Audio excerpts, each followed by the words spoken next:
Good morning बच्चों। Sharda madam की class में आपका बहुत बहुत स्वागत है।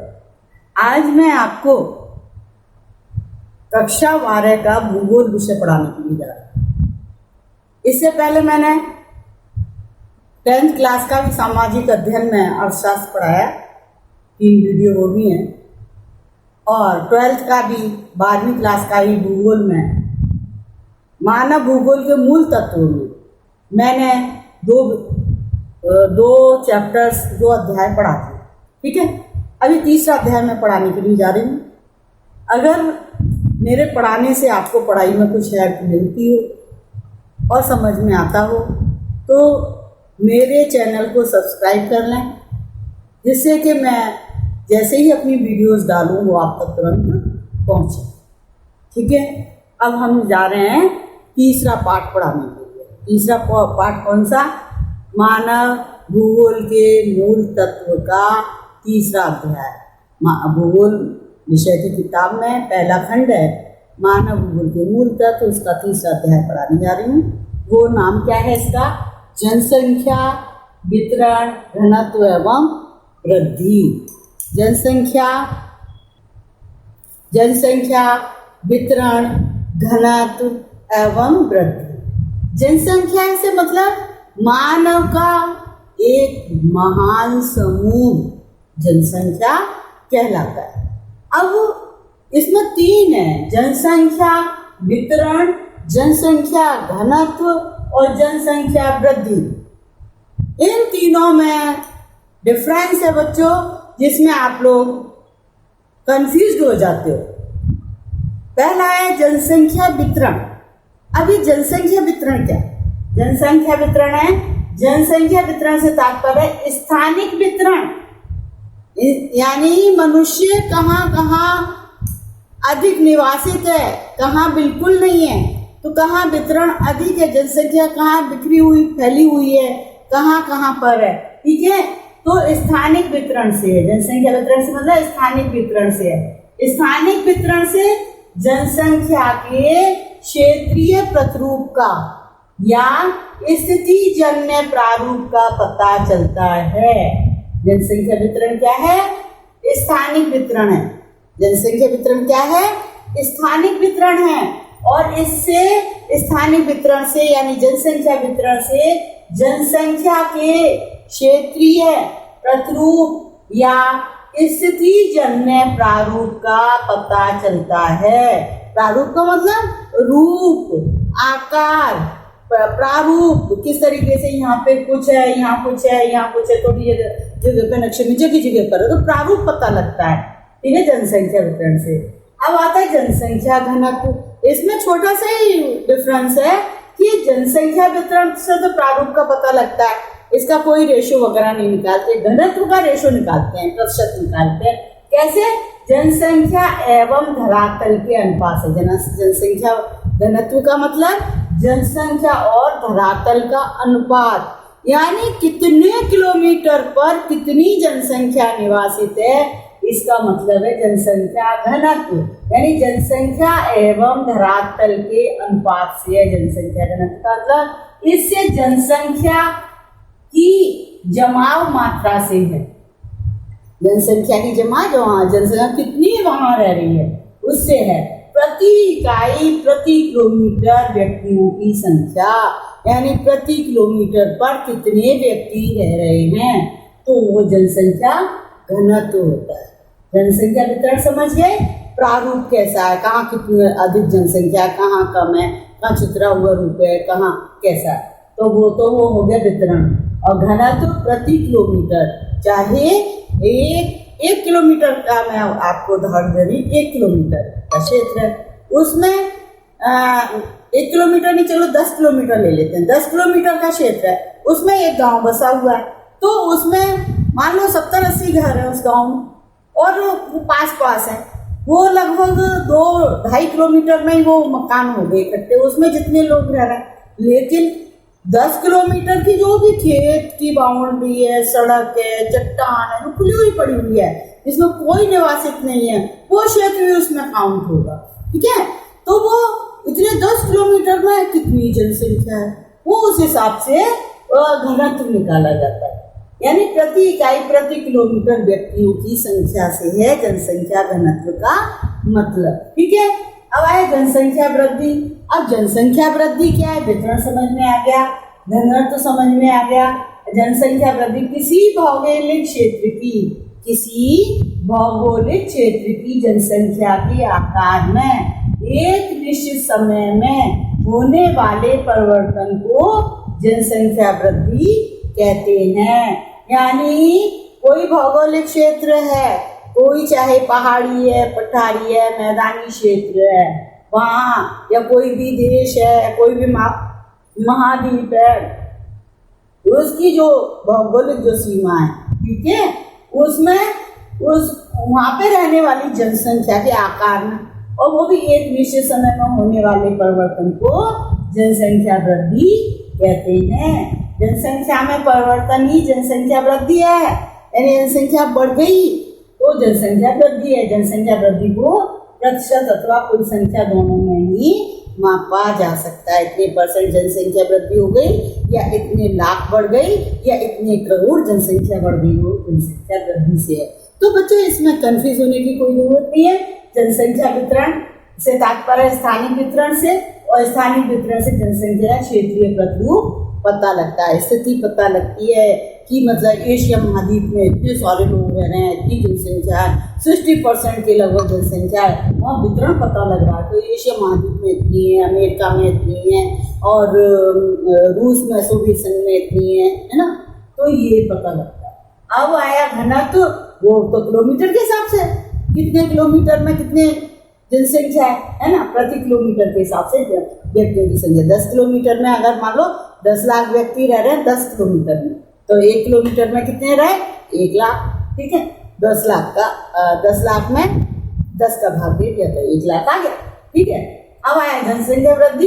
एक निश्चित समय में जो जनसंख्या में परिवर्तन हो जाए, वृद्धि हो जाए, तो वो किस में निकाली जाती है, या तो प्रतिशत में या संख्या में। तो इतने करोड़ बढ़ गई, इतने लाख बढ़ गई, या इतने मिलियन बढ़ गई जनसंख्या, है ना, तो या इतने प्रतिशत बढ़ गई, तो वो जनसंख्या वृद्धि होती है। ओके, मेरे हिसाब से ये तीनों समझ गए होंगे। बार बार इसको पढ़ना, बार बार मेरे शब्दों को रिपीट करना, और किताब खोल के जरूर देखना, आपकी समझ में एकदम आ जाएगा।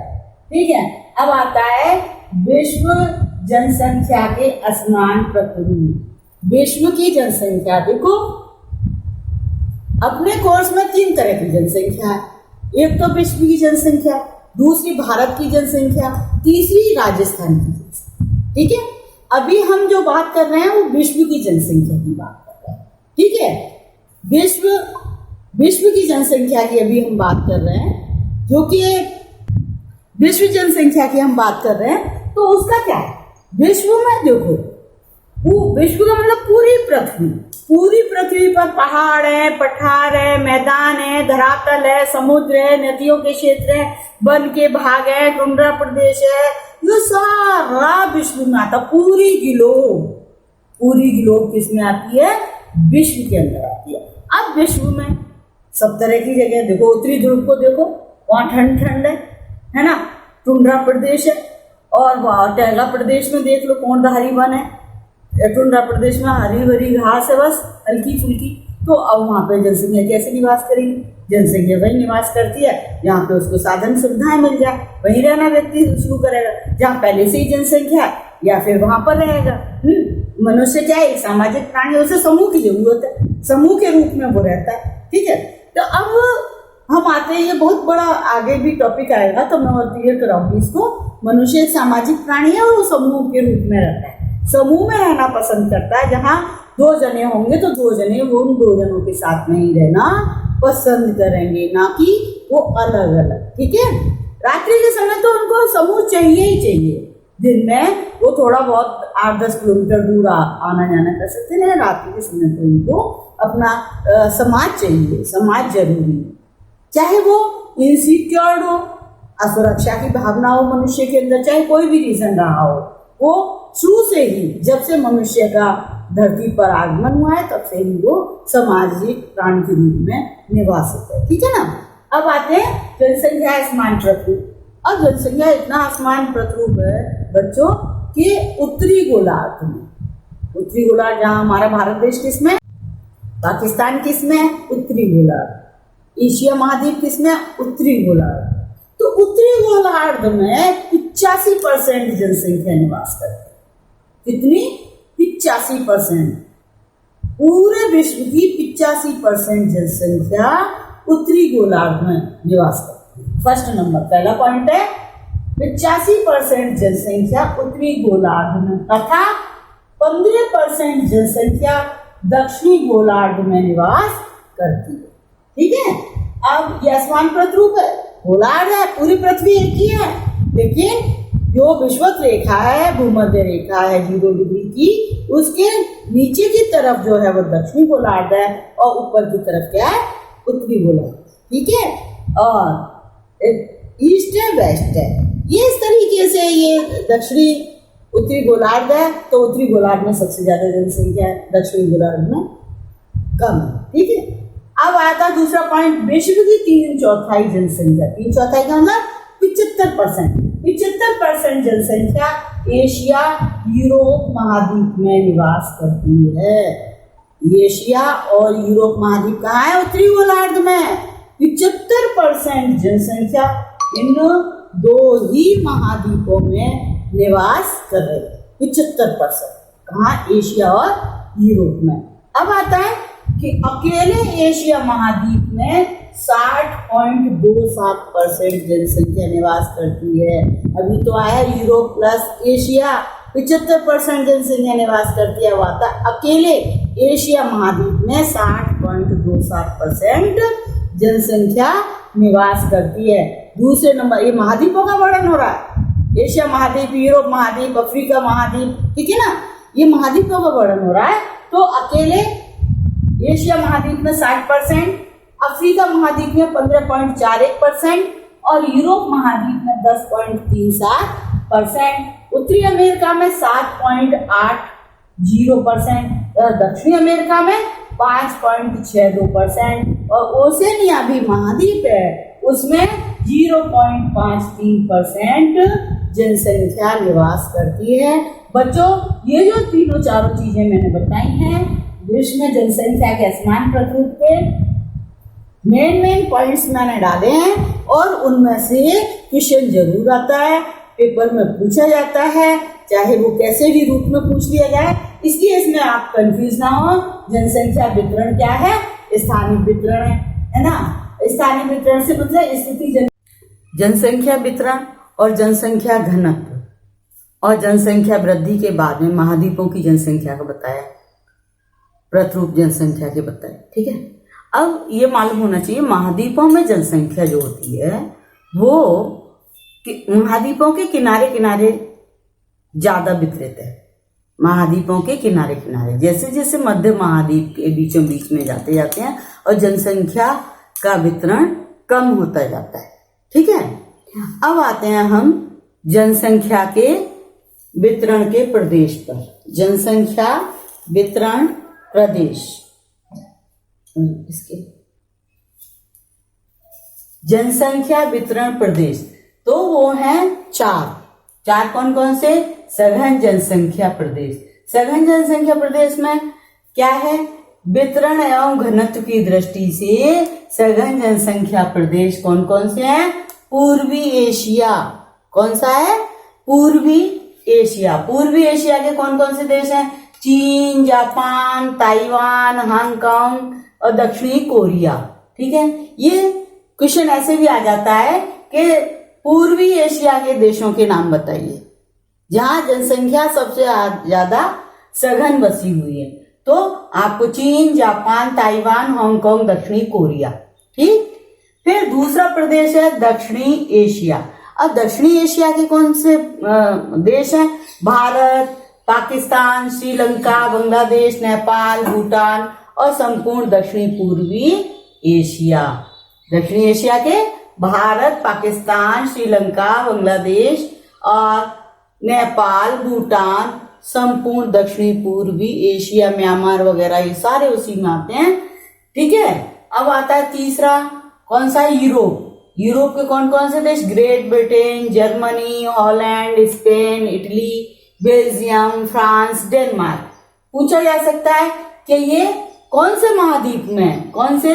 Great Britain, Germany, Holland, Spain, Italy, Belgium, France, Denmark. ये किसमें? यूरोपीय महाद्वीप में। ठीक है। अब आता है चौथा, उत्तरी पूर्वी संयुक्त राज्य अमेरिका और दक्षिणी पूर्वी कनाडा। अब देखो जगह जगह पे उत्तरी शब्द ही आ रहा है। भारत उत्तरी गोलार्ध में स्थित है। ये सारे उत्तरी गोलार्ध के देशों के नाम है। पहला पूर्वी एशिया, ठीक है, पूर्वी एशिया में चीन, जापान, ताइवान, हांगकांग, दक्षिणी कोरिया, ये 4-5 देशों के नाम आप याद करेंगे। पूर्वी एशिया में सघन जनसंख्या वाले देश कौन से हैं? चीन, जापान, ताइवान, हांगकांग और दक्षिणी कोरिया। दूसरा आता है दक्षिणी एशिया। दूसरा दक्षिणी एशिया में कौन कौन से? भारत, पाकिस्तान, श्रीलंका, बांग्लादेश, नेपाल, भूटान और एक और सदस्य संपूर्ण दक्षिणी पूर्वी एशिया। ये क्या है? सघन जनसंख्या प्रदेश वाले हैं। अब आता है तीसरा नंबर यूरोप। यूरोप में great Britain, Germany, Holland, Spain, Italy, Belgium, France और डेनमार्क। ठीक है। अब आता है चौथा, उत्तरी पूर्वी संयुक्त राज्य अमेरिका और दक्षिणी पूर्वी कनाडा। यानी कि इन देशों में, विश्व में, इन देशों में जनसंख्या सघन रूप से निवास करती है। ठीक है। अब दूसरा आता है पॉइंट, सामान्य जनसंख्या प्रदेश। अब सामान्य जनसंख्या प्रदेश भी मैंने यहाँ 3 बताए। तो पहला है एंडीज पर्वत। एंडीज पर्वत पे, पहाड़ों पे जनसंख्या कम निवास करती है। ठीक है। तो एंडीज पर्वत पे तांबे की अधिकता, तांबा बहुत ज्यादा मात्रा में मिलता है, इसलिए वहां पे कुछ जनसंख्या है तांबे की वजह से। कहां पर? एंडीज पर्वत पर। ये पूछा जा सकता है एंडीज पर्वत पर कुछ जनसंख्या क्यों प्राप्त मिलती है, थोड़ी बहुत जनसंख्या क्यों है वहां? तो वो तांबा है वहां, तांबे की अधिकता के कारण कुछ जनसंख्या है। यानी जो वैसे विरल क्षेत्र है धरातल की दृष्टि से, यहाँ जलवायु की दृष्टि से भी विरल जगह है वो, तो वहां पर भी जनसंख्या है। लेकिन क्या रीजन है? तो उसमें पहला एंडीज पर्वत, तांबे की अधिकता है वहां, इसलिए कुछ जनसंख्या है। दूसरा है यूरेनियम की अधिकता के कारण। देखो एंडीज पर्वत पर क्या है? तांबे की अधिकता है। और यूरेनियम की अधिकता के कारण चिली, चुकाई और कनाडा में कुछ जनसंख्या है। कहां पर यूरेनियम की कहां अधिकता है? चिली, चुकाई और कनाडा में। ठीक है। थोड़ी बहुत जनसंख्या। अब आता है और जलवायु भी है बहुत कठोर। उत्तरी ध्रुव से आने वाली बर्फीली हवाएं वहां मैदान को, पूरे मैदान को खराब करे हुए हैं, इसलिए वहां कोई जनसंख्या निवास नहीं करती। अब आता है अति न्यून। ये तो विरल था, विरल जनसंख्या प्रदेश कौन है? विषम कठोर जलवायु के कारण 5% जनसंख्या रहती है। फिर आता है अति न्यून जनसंख्या, जलवायु धरातल की कठोरता के कारण न्यून जनसंख्या। विषुवत रेखा, जहाँ सीधा लंबवत सूरज चमकता है, वहां 0 डिग्री से 5 डिग्री उत्तर, 5 डिग्री दक्षिण की तरफ शून्य जनसंख्या है ही नहीं। वह दिनों रात बराबर होते हैं और तीनों ऋतुएं एक साथ एक ही दिन में होती हैं वहां। तो विषुवत रेखा पर बहुत कम, ना के बराबर है ही नहीं। कई किलोमीटर तक जनसंख्या नहीं है। ध्रुवीय क्षेत्र, ध्रुवों पर नहीं है। टुंड्रा प्रदेश, टैगा प्रदेश, मरुस्थल, उष्ण मरुस्थल है ना, जो रेगिस्तान है, वहां भी जनसंख्या नहीं है। अब आता है, ये 4 प्रदेश बता दिए, सघन जनसंख्या प्रदेश, सामान्य जनसंख्या प्रदेश और विरल जनसंख्या के प्रदेश और अति न्यून जनसंख्या के प्रदेश। ये प्रदेश किसके हैं? जनसंख्या वितरण के हैं। जनसंख्या वितरण के प्रदेश हैं। देखो जनसंख्या घनत्व के प्रदेश अलग है और जनसंख्या वितरण के प्रदेश अलग है। जनसंख्या वितरण के क्षेत्रों को क्या कहते हैं? प्रदेश, सघन और विरल और न्यून, ये सामान्य। ठीक है। लेकिन घनत्व के जो हैं उनको प्रदेश नहीं बोल करके महाद्वीपीय समूह का नाम दे दिया गया। एशिया, एशियन समूह, यूरोपियन समूह, अमेरिकन समूह, अफ्रीकन समूह, है ना। तो जब वो प्रदेश का नाम आता है, वितरण के प्रदेश बताइए, तो आपको प्रदेश के नाम से सघन जनसंख्या है ना प्रदेश, दूसरा सामान्य जनसंख्या प्रदेश, तीसरा विरल और चौथा न्यून। ठीक है। और घनत्व के हिसाब से आता है तो वो समूह में आ जाता है। वो आगे हम पढ़ाएंगे, अभी वितरण समझा रहे हैं, ठीक है। अब आता है जनसंख्या वितरण को प्रभावित करने वाले कारक।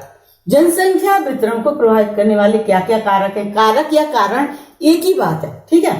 तो नंबर 1 विश्वव्यापी कारक। विश्वव्यापी कारक पूरे विश्व में फॉलो करते हैं कि अवस्थिति क्या स्थिति है उस जगह की, उस जगह की स्थिति कैसी है। जैसे टुंड्रा प्रदेशों में आप देखो, ध्रुव में है, वहां पे उत्तरी ध्रुव में तो बर्फ ही बर्फ है, इतनी खराब स्थिति है।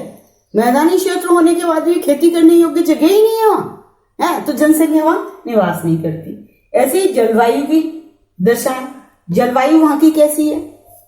शुष्क है, कठोर है, नम है या आर्द्र है, कैसी है? सम जलवायु है। ये विश्वव्यापी कारक में जनसंख्या वितरण को प्रभावित करने वाले ये कारक है ना। फिर है धरातल कैसा है? उबड़ खाबड़ है, पहाड़ी है, चट्टानी है, कैसा है ये धरातल? समुद्र तल से ऊंचाई कितनी है? माउंट एवरेस्ट पर कोई जनसंख्या थोड़ी रहती है, समुद्र तल से कितनी अधिक ऊंचाई है उसकी, है ना। ऐसे समुद्र तल की ऊंचाई भी ये विश्वव्यापी कारक है, जनसंख्या वितरण को प्रभावित करते हैं। दूसरा आता है प्रादेशिक कारक।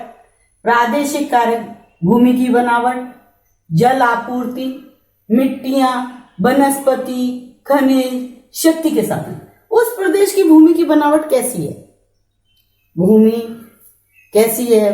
पठारी है, पर्वतीय है, कैसी है? मैदानी है या वहां पर दलदली भूमि है? ये किस टाइप की भूमि है उसके हिसाब से।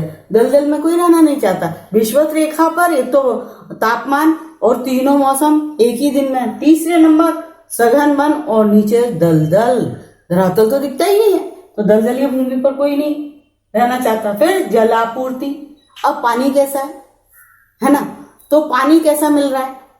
कुछ अपने राजस्थान के क्षेत्रों को देख लो, जहां पर डीडवाना झील वगैरह जो है, तो वहां पानी खारा है, नमक ही नमक है। और विश्व स्तर से देखो तो इराक ईरान में देख लो, तेल है, तेल के कुएं हैं, वहां पीने योग्य पानी है ही नहीं। तो इस तरीके से वहां सारी मतलब इनकम काफी होने के बावजूद भी जनसंख्या वहां नहीं रहना चाहती है, ठीक है। फिर मिट्टियां, मिट्टी कैसी है? बलुई मिट्टी है, समुद्र के किनारे काफी जगह यूं ही पड़ी रहती है।